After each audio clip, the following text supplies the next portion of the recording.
उपायुक्त सुवर्ण दखणे यांच्या आदेशान्वये आणि विभागीय अधिकारी चंदन गुहे यांच्या मार्गदर्शनाखाली शहरातील अतिक्रमण हटविण्यासाठी संयुक्त मोहीम राबवण्यात आली आहे। पश्चिम निरीक्षक विनायक जाधव यांच्या उपस्थितीत ही कारवाई रविवारी करण्यात आली।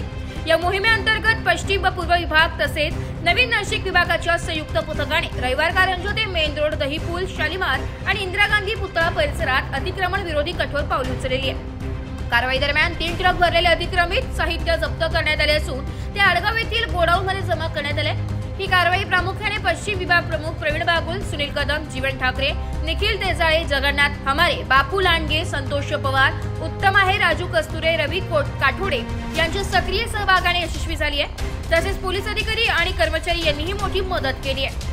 शहरातील सार्वजनिक जागा मुक्त करण्यासाठी महापालिकेचा हा प्रयत्न असून अशा प्रकारची अतिक्रमणाविरोधी मोहीम पुढील काळातही सुरू राहणार असल्याचे प्रशासनाकडून स्पष्ट करण्यात आले। ब्युरो रिपोर्ट, नाशिक लोकशाही न्यूज, नाशिक।